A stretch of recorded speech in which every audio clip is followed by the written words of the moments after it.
Opa! Fui enganado, né? A gente tinha parado nesse slide nas vezes passadas. Então, a gente vai dar continuidade sobre o nosso tema, né? E é bem interessante a gente focar em algumas coisas mais importantes, né? Mas primeiro, assim, eu queria começar com uma piada, né? Para poder fazer um quebra-gelo, né? Posso ou não posso? O cara foi se confessar, né? Disse, padre, eu queria pedir perdão, padre. Adeus, padre. Não, diga, meu filho, o que foi?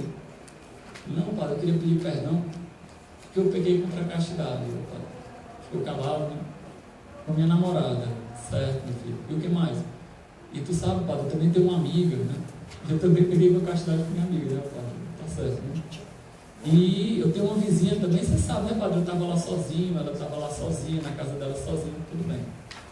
Padre, eu queria confessar também que um amigo da minha namorada peguei contra a castidade. Aí o padre ficou assim, né? Como assim, meu filho? Aí, não, eu estava lá sozinho, ela estava sozinha. Na hora que ele terminando de falar, o padre saiu correndo, né? O que foi, padre? Tá doido, eu sozinho, contigo sozinho, a igreja vazia. Você é doido, né? Saiu fora, né? Então, e muitas vezes a gente pensa, né? Que viver a castidade ela é somente uma negação da nossa sexualidade, né? Assim, de não fazer isso, de não fazer aquilo, mas é muito mais, é uma valorização da pessoa. E eu falo isso como um testemunho pessoal, né? A partir do momento que eu comecei a procurar viver a castidade, realmente me, entre aspas, desintoxicar de um óculos de pornografia que muitas vezes nós vestimos, vocês entendem, né, o que eu estou falando? De olhar para as pessoas como se elas fossem objetos para nós, como se elas valessem aquilo que elas podem dar para nós de prazer, a gente nota que o nosso amor se torna muito mais real e desinteressado. A gente começa a amar sem esperar nada em troca. Os nossos relacionamentos a nível de amizade, a nível de família, eles vão mudando completamente. Isso é uma coisa realmente assim, incrível, né? E como eu já falei para vocês, o amor é muito mais do que querer o seu próprio bem, ou melhor ainda, amar é o oposto de usar, porque usar é um movimento que você toma da pessoa para si, enquanto amar é dar de si mesmo para outra pessoa. É o que João Paulo II fala, fazer dom de si. Então, o amor, ele arranca a pessoa daquela intangibilidade. Vocês lembram que eu comentei que a pessoa é um ser, um alter incomunicáveis, ou seja, um ser não comunicável, no sentido em que no mistério mais profundo do que ele é, ele não consegue exprimir quem ele verdadeiramente é, né? Até usei o exemplo do casal, que acredito que hoje não está aqui, né? Perguntei, você já convive com ela há 6 anos, né, se não me engano, e ela ainda lhe surpreende? Ela sim, né? E ele ainda lhe surpreende? Ele sim. Por quê? Porque existe nessa pessoa um mistério que ela nunca vai conseguir transmitir completamente, mas o amor, ele nos arranca dessa intangibilidade e faz com que nós queiramos nos doar ao outro, ou seja, nos dar a conhecer ao outro. Dá para entender como isso é contraditório? Se nós somos um mistério e ninguém, com exceção de Deus, irá nos conhecer como nós verdadeiramente somos, em toda a sua plenitude, porque nós somos um mistério, o amor ele nos coloca numa postura de que parece impossível, porque você quer se dar, quer se revelar ao outro, né? Mas aquilo que não é possível, isso é o próprio Karol Wojtyla que comenta, né? Na ordem da natureza, é possível na ordem do amor. Isso é uma coisa assim extraordinária, né? E contudo, ainda que o amor seja fazer de si mesmo um dom para o outro, é necessário um processo de educação para isso, ou até melhor, um processo de reeducação para o amor. A maioria dos nossos pais, talvez eles não nos, assim, salvo algumas exceções, por isso a maioria, eles não nos ensinaram a amar de verdade, no sentido em que como é que eu posso dizer? No sentido em que deixar morrer o que é em nós e mal para o bem dos outros, né? Por exemplo, lá no colégio eu sou professor, né, de educação religiosa, menos 5ª e 6ª série. Sim, eu também sou formado em filosofia, né? 2 faculdades de filosofia. Bacharel, licenciado, Seminário da Prainha e o UFC. Faculdade Católica de Fortaleza e UFC. Pronto. Eu não esqueci o que eu estava falando. Sim, sobre os meus alunos, né? Eu falando lá, questão de amar, né, de respeitar, de saber conversar quando tem algum tipo de problema, nas minhas 5ª e 6ª série. Eu falei o exemplo do videogame. Por exemplo, você joga um videogame. Você quer jogar um jogo, seu irmão quer jogar outro jogo, vocês têm que conversar, né, os meninos? Não, tio, meu pai comprou outra televisão, outro videogame. Tio, né? Né? Muitas vezes os nossos pais, eles não nos ensinam a amar. Eu pergunto para vocês, nessa atitude bem simples, o pai deles e a mãe deles estão ensinando esses meninos a amarem ou a simplesmente viverem os seus prazeres? Por exemplo, lá em casa eu não gostava de negresco, né? Hoje eu gosto. Nem existe mais, né, negresco, foi trocado. É porque agora só existe aquele óleo, né? Só para fazer do óleo, né? Foi quase uma briga ali de casa. Vocês são representantes de venda, né? Não, sem problema, a gente pode essa parte do vídeo aí, tá? Então, e aí o que acontecia? Minha mãe comprava um negresco pro meu irmão, aí comprava um bono para mim, né? Existe bono ainda também? Né? Me sentindo novo agora, né? Rejuvenescido pela graça de Deus. Mas, pô, não ensina pra gente a arte de dividir. Por exemplo, o Rondinelli, que é meu irmão de comunidade, a mãe dele, rapaz, eu fico pensando, né? Essa mãe dele é de Deus mesmo, né? A mãe dele, desde criança, ensinava ele a dividir, a renunciar aos seus próprios bens por ele, pelos outros, né? Por exemplo, a mãe dele só comprava pacote de biscoito número ímpar. Sim, vamos supor, biscoito de morango, um biscoito de abacaxi e um biscoito de limão. E não podia abrir um biscoito sem comer ele todo. Ou seja, ela obrigava os filhos a dividirem o pacote no meio. E se não me engano, o número de biscoitos dentro do pacote é ímpar, né? Então alguém sempre sairia perdendo, para poder forçar eles a saberem comunicar e a conversar, né? Os nossos pais, eles nos ensinam que nós devemos comer, né? Não falar de boca cheia, né? Lavar as mãos, não peidar na mesa, né? Mas, alguns não aprenderam isso, né? Mas, o amor, sinceramente, muitas vezes nós não aprendemos isso, né? E uma vez conversando com minha mãe, né? Sobre isso, uma situação bem específica, não vou falar para vocês, né? Ele me disse, mas meu filho, nós mesmos não aprendemos isso. Nós aprendemos que sobre sexualidade a gente nem conversava com nossos pais, né? E a gente tem que lembrar, pessoal, como o Papa Bento XVI falou, que nós, a nossa geração, tem que ser uma geração que tem que saber mais de Deus sobre os nossos pais. Porque antigamente os pais, eles tinham um processo de catequese bem feito, ou mais ou menos bem feito, para as realidades da época. Hoje em dia, infelizmente, pelas exigências do tempo, não é que as nossas famílias ficaram retrógradas, mas as exigências do tempo ficaram tão grandes que nós precisamos saber mais de Deus, das coisas de Deus, do que os nossos pais. Então, educar-se para o amor, reeducar para o amor, é saber amar a pessoa como ela é. Isso exige um determinado tipo de renúncia, um determinado tipo de sacrifício. De, por exemplo, né, você renunciar a alguns tipos de carícias que dentro do namoro podem levar a uma atitude sexual antes do previsto, né? Como se diz, a ladeira, né, é sempre mais fácil de cair, né? Subir a montanha que é difícil, né? Eu já usei esse exemplo, né? Mas eu sempre gosto de usar ele, né?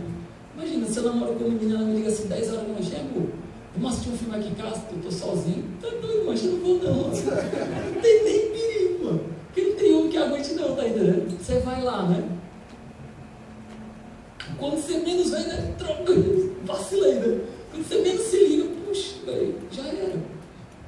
Se saber renunciar nos primeiros momentos, isso gera um certo tipo de angústia no coração, porque parece que a nossa carne quer, entre aspas, mas uma opção pelo amor exige de nós que nós saibamos nos educar. E o que eu estou falando não é idiotice, prestem minha atenção. Lá nos Estados Unidos fizeram uma pesquisa com a média de divórcio, uma pesquisa sobre divórcio, se não me engano foi uma diocese que fez lá. Que lá é um pouco mais do que 50%, aqui no Brasil é um pouco menos, assim, 48%, lá tipo 52%, 53%, certo? E eles notaram que a taxa de divórcio nos casais que procuravam viver a castidade, ou seja, não ter relações sexuais antes do matrimônio, diminuía pela metade.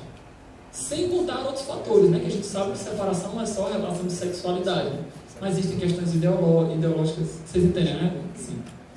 Maneiras de pensar diferentes, sociais, econômicas, etc. Mas só por este fator diminui 50%. Mas, pasmem, a taxa de divórcio dos casais que procuraram viver a castidade no namoro e que no casamento rezavam juntos, chutem qual era? É 0%. Não quer dizer que não tinha ninguém divorciado, tudo bem. A gente entende de estatística que o número total de pessoas pesquisadas é relativamente muito maior separados. Vocês entendem isso? Então o que eu estou falando para vocês não é uma balela assim, um negocinho que eu acho, né? Estou querendo convencer. Não. São coisas reais, são coisas concretas que tem a ver com o nosso dia a dia. Então, se o nosso coração ele se encontra andando por caminhos tortuosos, se o nosso coração ele ainda não consegue viver plenamente a vontade de Deus, nós não podemos desanimar, porque a graça de Deus pode tornar esses caminhos retos, né? Porque é um outro grande erro de quem procura viver a castidade. Qual é? Oh, Jesus, derrame água na minha agenda. Tudo bem, deixa eu falar. A graça de Deus, ela pode nos auxiliar. E prestem bem atenção. O grande erro, muitas vezes, de uma pessoa que procura viver um processo de cura interior, de vivência da castidade, é desistir na batalha, entendeu? Ou seja, eu estou lutando, mas não estou conseguindo. E desiste. Deu para entender? Prestem bem atenção. Uma pequena melhora, né? Sempre é um motivo de comemorar. Talvez você não consiga de hoje para amanhã já viver tudo, mas a graça de Deus, ela consegue lhe auxiliar neste caminho. E é claro, eu não estou falando isso para você traçar um caminho de mediocridade, mas ter altos ideais. Mas muitas vezes os nossos altos ideais, eles se encontram barrados pela nossa natureza, pelo nosso processo de educação. E vale sempre a gente nunca desistir. Sempre procurar ir mais distante, né? Somente o prazer sexual recíproco, né, em que um abandona o seu corpo ao outro, para ambos experimentarem um máximo de voluptuosidade sexual, não é somente isso que é viver um amor verdadeiro, mas precisamente um dom recíproco e uma pertença recíproca entre as pessoas. Eu lhe pergunto, fora do matrimônio, é possível viver esse dom recíproco? Não. Por quê? Porque o amor não gera estabilidade. Já comentei com vocês, a emoção ela não gera estabilidade, mas somente o dom de si mesmo que gera estabilidade, né? Ou seja, é uma doação do corpo que acompanha uma doação da vida inteira. Quando marido e mulher, né, eles se propõem a viver a graça de Deus, eles procuram doar-se a vida inteira. Tanto que o ato conjugal, ele não é uma coisa que acontece só de noite. Imagina que marido e mulher brigam de manhã. Vai rolar alguma coisa de noite? Tem nem perigo, chance. Não é isso, não ter todo aquele relacionamento. É verdade ou não é? Sim ou não? Então, e a gente nota que isso é verdade dentro do matrimônio, né? De que muitas vezes, como a mulher não tem o desejo de se encontrar durante a noite, porque a sua vida não está vivendo em comunhão, né? Eis a exaustiva concepção da natureza do amor esponsal. Ou seja, o amor esponsal é fazer um dom de si, que atinge o pleno desenvolvimento do matrimônio. Prestem bem atenção, muitas vezes existe um amor verdadeiro entre o namorado e a namorada, mas alguma coisa barra o caminho. Vou contar uma historinha para vocês rapidinho, né? Uma vez estava lá na casa dos meus pais, não moro mais hoje com meus pais, né? Sou comunidade de vida também, né? Coisa que eu não falei para vocês lá do número, né? Então, estava lá na casa dos meus pais, de boas, né? Ando devagar, porque eu nunca tive pressa, né? Eu levo esse sorriso porque sou de boas, né? Estava lá de boas, lá na casa dos meus pais, então senti aquela sede, né? Fortaleza, uma cidade bem gelada, geladíssima, né? Eu pensei, que vontade de beber água, né? Fui lá beber água. Quando eu olho na sala, um bolo indiano, né? Que coisa maravilhosa, né? Vocês sabem o que é bolo indiano? Acho que quem não sabe, não queira saber, tá bom? Pelas suas celulites, pelas suas gorduras, não queiram saber, tá bom? Que é o melhor bolo que existe na face da terra, um bolo feito com canela, com leite condensado, um assim extraordinariamente gostoso. Eu olhei assim e pensei, minha mãe me ama, né? Fui pegar lá um pratinho, cortei um pedacinho e voltei para o meu quarto. Mas o que é que acontece? Depois eu me liguei que eu continuei o quê? Com sede. Ou seja, muitas vezes nós temos sede do amor verdadeiro, mas às vezes aparece um bolo indiano, tá entendendo? No meio do caminho. Que é muito mais legal, chance. Muito mais legal. Muito mais legal, né? Eu lembro de um padre, né, lá do Shalom, eu estava na missa e ele comentou, né? Muitas vezes tem casais que se casam e logo que se casam, mas eu não sabia que ela era assim. É claro, no namoro, que era para vocês estarem conversando, né? Vocês estavam brincando no parque de diversão, tá entendendo? Momento que era para ter diálogo. E é claro, a vivência da sexualidade, ela sempre parece exigir mais de nós. Então, o casal, quando ele já começa a ter esse tipo de intimidade, é natural que ele sempre pense em se encontrar pensando naquilo, vocês estão entendendo? Né? Isso é natural, né? Mas muitas vezes, esse objeto pleno de se doar encontra-se objetivamente na vontade de fazer o outro feliz. Nós que somos crentes, ou seja, que acreditamos em Deus, mesmo que nós não saibamos o que é a felicidade, nós dizemos: Deus, é Deus que é a felicidade. Vocês conseguem entender isso? Se amar é querer o bem verdadeiro do outro, é querer fazer de si mesmo o bem para o outro. Mesmo que nós não consigamos exprimir, nós queremos que o outro seja feliz, ainda que nós nem saibamos direito o que é a felicidade. Mas para nós que somos cristãos, nós sabemos o que é a felicidade. É Deus. É Deus que você precisa dar para uma pessoa. Lembra do do Jason Everett, que ele comenta que ele, uma vez, num determinado dia, ele conversando com um jovem, e o jovem disse: mas qual é o problema de eu ter relação com minha namorada? Eu amo minha namorada, eu quero dar a minha vida por ela. Ele olhou para o pivete, né, que ele dá aquelas palestras nos colégios, né, e talvez é de 13, 14, 15 anos, e disse: cara, me diz uma coisa, ela é envolvida com tráfico, com gangues? Aí ele: não. Aí, cara, mas vamos ser bem sinceros, certamente tu nunca vai precisar se colocar entre uma arma e a tua namorada. Então você, objetivamente falando, né, ele talvez não falou com essas palavras, né, você nunca vai precisar morrer por ela. Ele é. Mas me diz uma coisa, quando ele disse que queria dar a vida por ela, ele é. Eu lhe pergunto uma coisa: e quando vocês morrerem, para onde você está levando o seu relacionamento? Você está levando ela para a vida ou para a morte? Vocês entendem isso que ele está querendo dizer? Você está dizendo que quer dar a vida por ela, mas na verdade o que você está fazendo?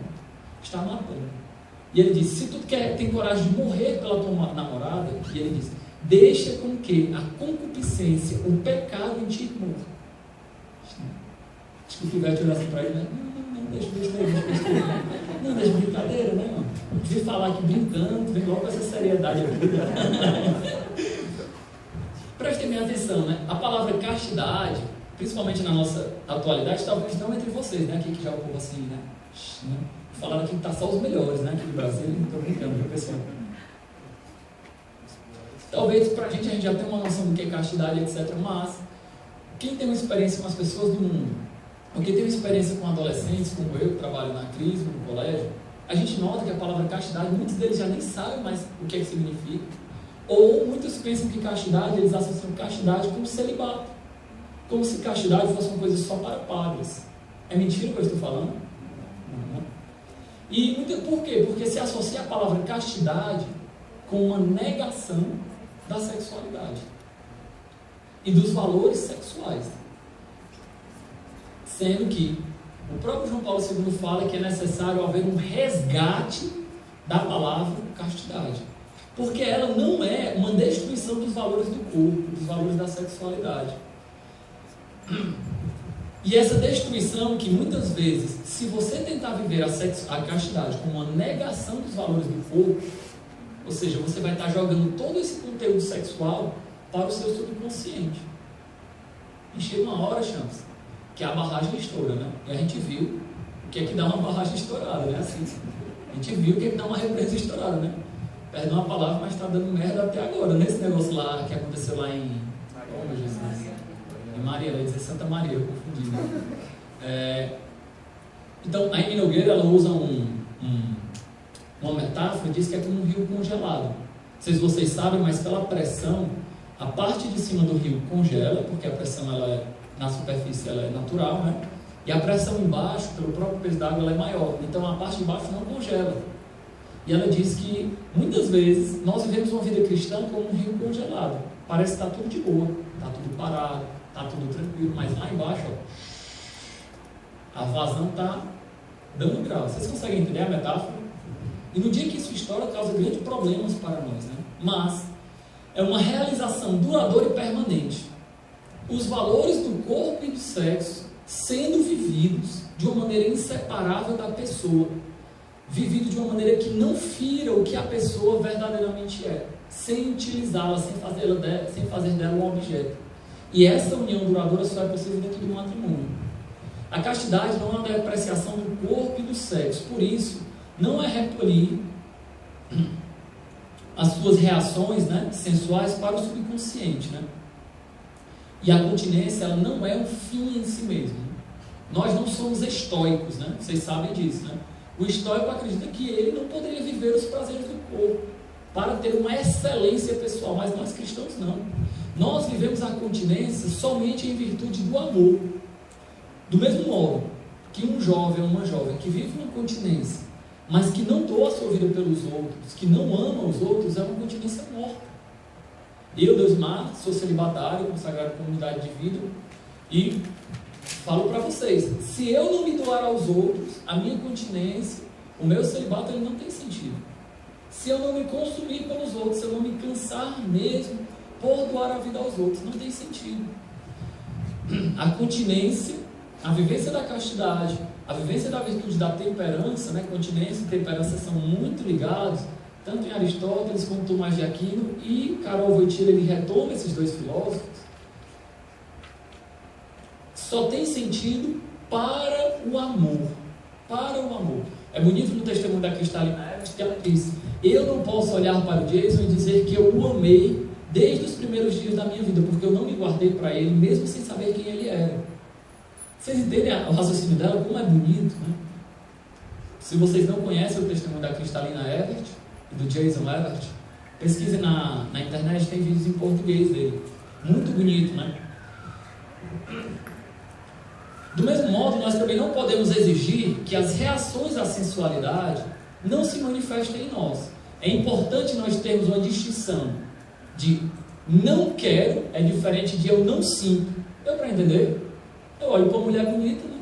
Eu não sentir atração por ela é quase impossível. Mas eu não quero queixar ela, ficar com ela. Pelo menos a maioria das vezes, né? Eu não quero queixar ela. Vocês entendem o que eu estou falando? Sim. Claro, algumas vezes, né, eu também sou pecador, né? Mas eu vou lá e confesso, padre, eu estou safado, viu, padre? Estou brincando, pessoal. Então, não sentir e não experimentar é algo que é bem possível para nós. Mas não querer e não realizar são algo que nós podemos. Então vocês notem bem que a castidade ela tem um duplo conteúdo. Um conteúdo negativo, que é esse de não, não, não. Mas ela tem um conteúdo positivo, é amo-te. Amo-te, quero-te bem. Amo-te em tudo que tu és e não te amo somente pelos valores do teu corpo. Somente pelos valores como é que eu posso dizer? Pelos teus valores positivos, né? Mas em tudo aquilo que tu és. Amo-te completamente. Um homem que nega a conhecer o valor da castidade, ou o valor objetivo da virtude da castidade, do amor sincero, prestem bem atenção. O que ele faz? Ele está substituindo o amor verdadeiro, que gera uma relação, uma reciprocidade, aquele dom de si que gera reciprocidade. O que ele está substituindo? O que ele está colocando no lugar? Uma ilusão subjetiva. Ele vai amar as pessoas à medida em que elas lhe dão prazer. E isso gera instabilidade, tanto para o homem quanto para a mulher. Porque não se pode confiar numa pessoa que só busca o prazer. Não se pode confiar numa pessoa que só busca o prazer. E prestem bem atenção, a castidade, ela é uma virtude. Se nós perguntarmos de Aristóteles, a virtude o que é? É uma disposição constante a algo. Uma pessoa, por exemplo, que tem a virtude do equilíbrio. Uma pessoa que constantemente tem uma disposição, ainda que nem sempre consiga viver o equilíbrio, mas ela tem uma disposição para viver equilibradamente. Sim ou não? Uma pessoa que vive o equilíbrio por acaso, não é virtuosa no equilíbrio. Vocês conseguem entender? Já uma pessoa que tem a virtude da castidade, ela tem uma disposição constante para viver a castidade. Ou seja, os olhares, ela toma cuidado. Né, para nós, homens principalmente, né, para as mulheres, o mostrar, o falar, o diálogo, tanto para os homens quanto para a mulher, ele toma cuidado, é uma disposição constante a algo. Né? Porque tem gente aí que pensa, porque não está namorando, não está fazendo sexo com ninguém, não estou vivendo a castidade, estou de boa. Não é assim, gente. É uma disposição constante a algo. Vocês conseguem entender isso? Se você vive a castidade assim, caraca, velho, ufa, escapei hoje, né? Você ainda não vive a castidade. Sim ou não? Você vive por acaso, sem querer, né? É como se você batesse